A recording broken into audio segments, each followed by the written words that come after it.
সৈয়দনা আদম পৃথিবীতে আসলেন, এসে থাকতে শুরু করলেন। দিন গড়িয়ে রাত আসে, মাস গড়িয়ে বছর আসে, বছর যায় বছর আসে।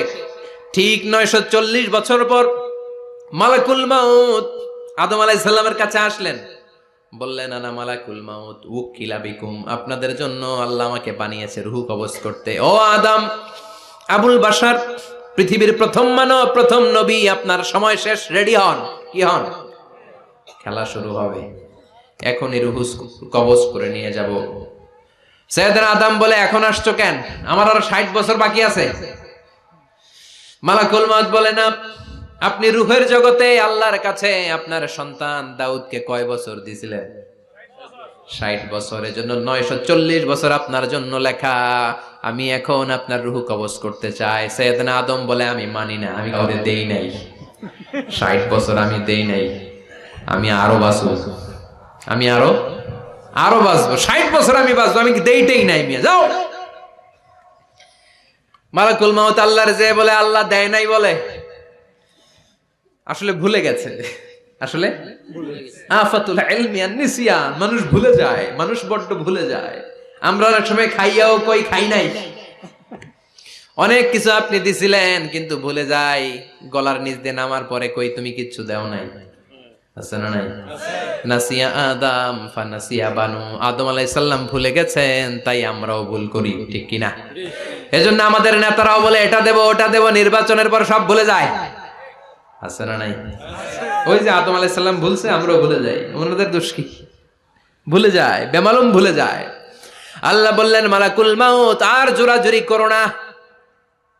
940 নয়, ঠিক 1000 বছর পরে আদমের কাছে যা। আমি আমার আদমের ভাগ্যে এই জিনিসটাই রেখে দিয়েছিলাম রে মালাকুল মাউত। আমি আগ থেকে এটাই রেখেছি, আমি জানতাম সে ভুলে যাবে। চিল্লায় কোন সুবহানাল্লাহ। তার মানে পৃথিবীর সবচাইতে লম্বা মানুষ, 60 হাত লম্বা, এত শক্তিশালী আদম আলাইহিস সালাম শ্রীলঙ্কাতে প্রথম নেমেছিলেন। এক লাফ দিলে আধা মাইল চলে যাইতেন। সুবহানাল্লাহ। কি লম্বা মানুষ। আদম আলাইহিস সালাম চলে গেলেন, ওনার পরের নবী ইদ্রিস আলাইহিস সালাম, উনি মরে নাই। ইদ্রিস আলাইহিস সালাম মরছে, কে বলছে? উনিও মরেছেন। তবে ওনার মৃত্যুর আজীব এক ঘটনা আছে, অনেক লম্বা কথা। এক ফেরেশতার সাথে ওনার বন্ধুত্ব হয়েছিল, বলেছিলেন আমি আকাশ দেখতে চাই, আল্লাহর কাছে অনুমতি চাই। আল্লাহ বলল ঠিক আছে, ইদ্রিসকে আকাশে ঘুরাও। প্রথম আকাশে ঘুরলেন, দ্বিতীয় আকাশে ঘুরলেন, তৃতীয় আকাশে ঘুরলেন, চতুর্থ আকাশে ঘুরলেন। ইন দ্য মিন টাইম চতুর্থ আসমানে মালাকুল মাউত পৃথিবীর দিকে নেমে আসছিল। ওই ফেরেশতা বলে, মালাকুল মাউত আপনি কই যান? মালাকুল মাউত বলে, একটু আগে আল্লাহ ফরমান জারি করেছে, চতুর্থ আসমানে আমার নবী ইদ্রিসের রূহ কবজ করো। সুবহানাল্লাহ। আমি বললাম, আল্লাহ আপনার পাঠানো নবী সৈয়দনা ইদ্রিস থাকে দুনিয়ায়, চতুর্থ আসমানে পামু কই? আল্লাহ কয় কথা নাই, দৌড় দে। আমি দৌড় দিলাম, এসে দেখি ইদ্রিস আলাইহিস সালাম এখানে রেডি। সুবহানাল্লাহ। ওয়া রাফা'নাহু মাকানান আলিয়্যা। ইদ্রিস আলাইহিস সালামের রূহ কবজ দুনিয়ায় হয় নাই, চতুর্থ আকাশের মধ্যে হয়েছে। একটু চিৎকার করে পড়বেন সুবহানাল্লাহ।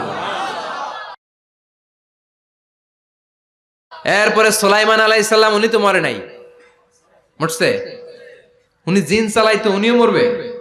শক্তিশালী একজন নবী ছিল। উনি মালাকুল মাউতকে বলেছিলেন, মালাকুল মাউত আমার মৃত্যুর সুয়াইয়া, সামান্য কিছু আগে আমারে বইলো, আমার একটা কাজ আছে।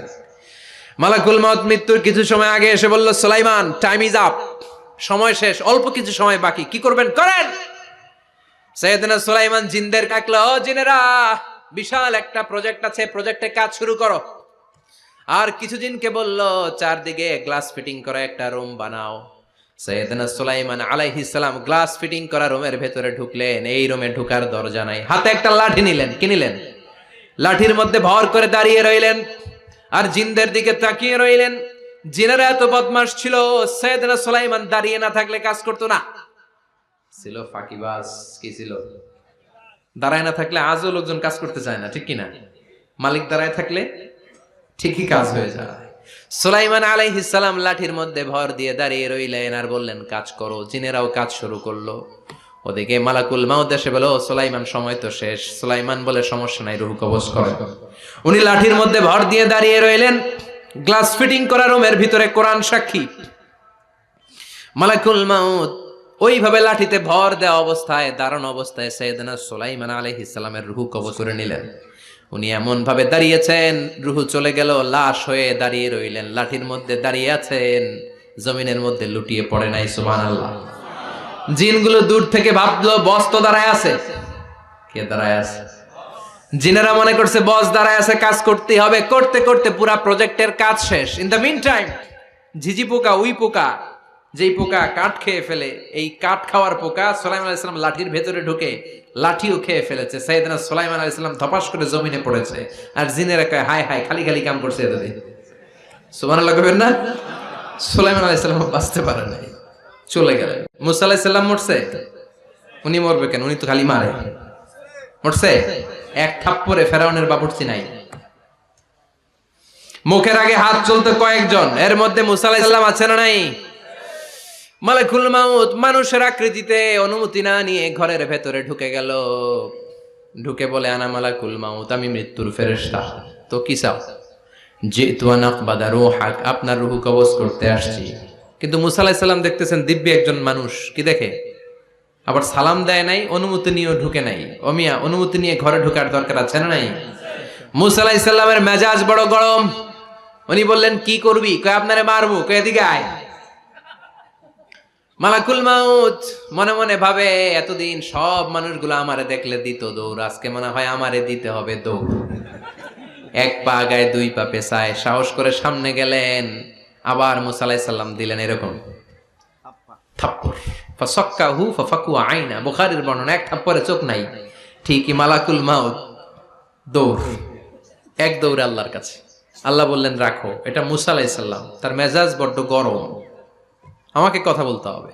আল্লাহ বললেন মুসা, বুখারীর বর্ণনা, গরুর পিঠের উপর হাত রেখে দাও। রাখা হলো। তোমার হাতের নিচে গরুর যত পশম, প্রত্যেক পশমের বিনিময়ে এক এক বছর করে হায়াত বাড়িয়ে দিলাম।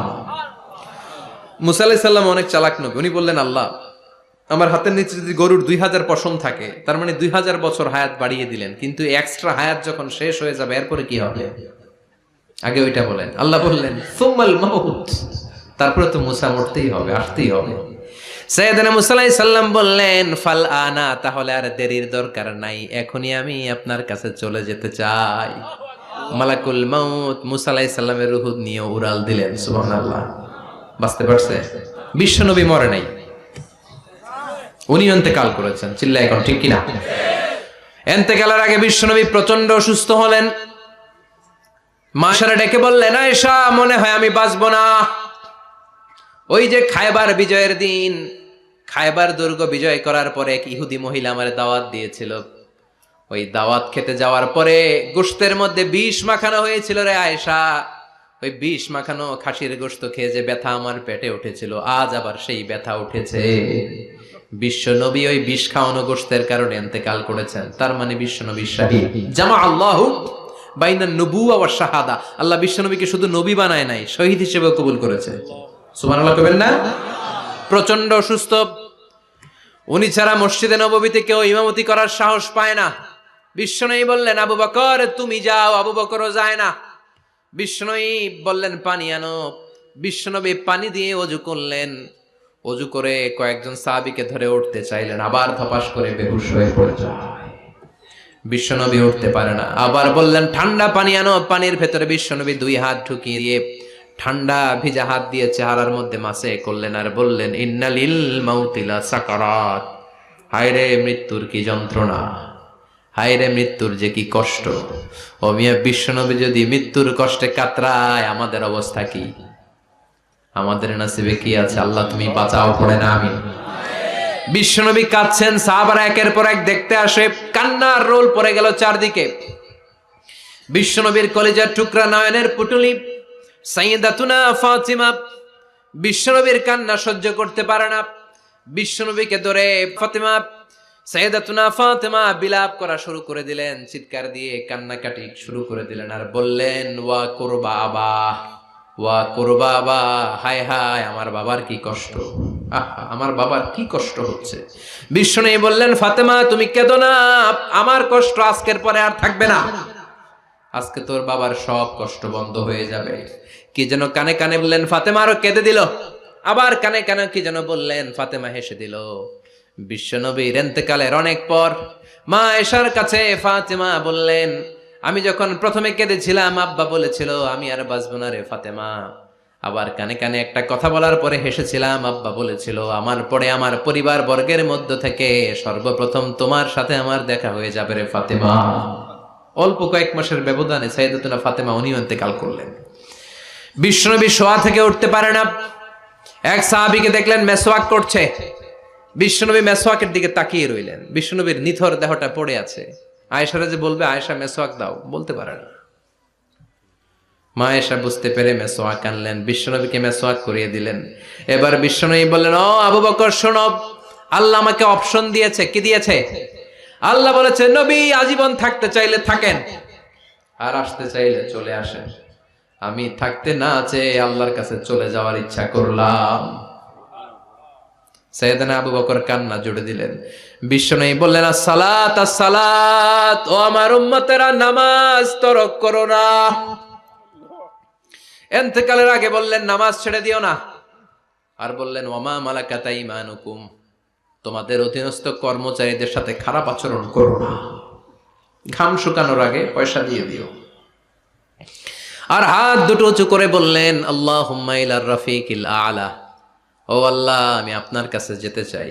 এই কথাটা বলে বিশ্বনবীর হাত দুইটা ধপাস করে জমিনে পড়ে গেল। বিশ্বনবীও চলে গেলেন। থাকতে পেরেছে কেউ? চিল্লায় বলেন।